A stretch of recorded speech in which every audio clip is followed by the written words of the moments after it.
French Revolution. So before beginning, don't forget to like, comment and subscribe my channel.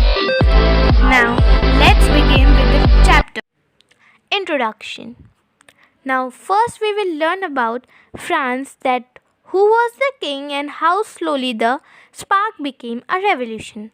The French Revolution was started in 1789 France. In 1774, Louis XVI became the king of France. It means that when Louis XVI ascended the throne a few years later due to his some policies, the revolution started. We will study the causes of revolution later on. He married to the Australian princess named Marie Antoinette. He belonged to Bourbon family. He was the youngest to ascend the throne at 20 years of age. Now let us study how was the French society divided. So basically, the French society was divided into 3 estates. That is, the first estate, the second estate and the third estate. The first estate comprises of the nobility or nobles, which means the one who is relative of the king or from the royal family. Now, the second estate. The second estate comprises of the clergy and the one who is associated with the duty of churches or the works related to churches. They are also known as priests. Now, the third estate. The third estate comprises of the working class people. The working class people means who earn a living by working on daily basis. These includes the professions such as big and small businessmen, the lawyers, the shopkeepers, the merchants, the officials, court officials, government officials, peasants, artisans, small peasants, landless labor, servants, etc. So these all together constitute the third estate. Now we will study about the system of estates in France. That what was the system? So the society and institution that was used to describe the France before 1789 was termed as the old regime. France was a monarch under the old regime. Before 1789 means before the revolution.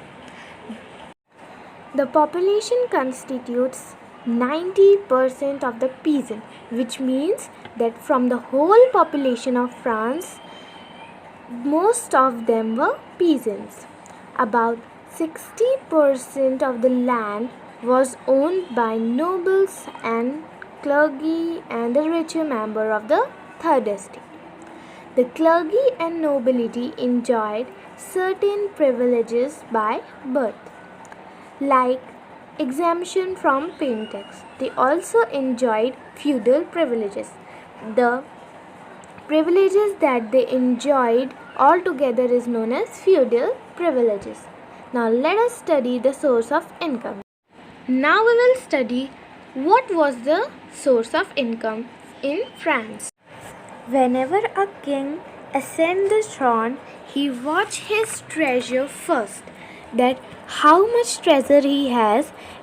So when Louis XVI became the king and he saw that his treasure was empty, he was worried about how he will administer his kingdom without treasure. So he decided to increase the taxes. But only the member of third estate has to pay all the taxes. The first and the second estates were exempted from paying the tax. And why the first and second estates has not to pay any tax? Because if the king asks them to pay taxes, then how he will enjoy their support and how he can ask his own family members to pay the taxes. So remember, this was the major cause of the revolt, that all the burden came to the third estate. And the member of the third estate now started thinking why all the burden came to third estate, why only the people of third estate has to pay all the taxes?